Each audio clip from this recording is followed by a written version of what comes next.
So, hi everyone. For today's vlog, wait lang. Pasok muna ako sa kwarto ko. So, gusto ko nga palang sagutin yung mga sinasabi sa akin or yung mga tanong sa akin ng mga iilang subscriber ko na kung ano ba daw yung trabaho ko dati, pokpok ba daw ako dati. Kasi nga, dahil sa content ko dati na kalibugan, and may mga tanong sila kung nakakailang lalaki daw ba ako gabi-gabi kapag pumapasok na daw ako sa pagiging pokpok ko. So ngayon, sasagutin natin yan. Unang-una, hindi po ako pokpok. And never ko pong naging trabaho yan. Hindi porket nag-content ako ng kalibugan dati is ibig sabihin pokpok na ako. Alam nyo naman na dati kasi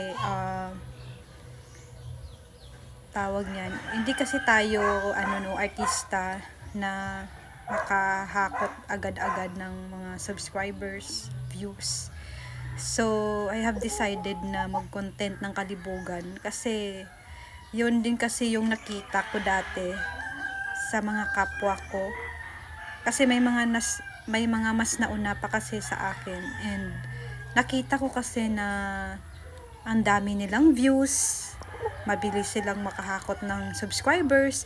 Alam nyo kasi dati guys, kahit makakita lang ako ng vlogger na nagko-content ng kalibugan tapos naka 10k views na. Sobrang laki na yun sa akin guys dati. Nakakita ako ng and hindi ko din in-expect na pwede siya dito sa YouTube.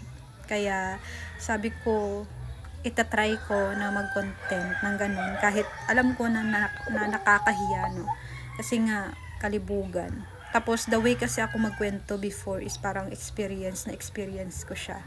Even na yung mga vlog ko dati is nakukuha ko lang din yung mga ideya ko na yun sa mga kapwa ko vlogger, sa mga nauna sa akin, para syempre para may pang-content ako, ma-entertain ko yung mga nag-subscribe sa akin dahil sa mga kalibugan content ko.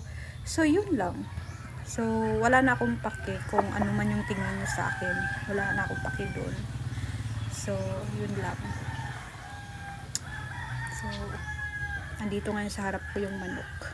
Ayan, pangsabong.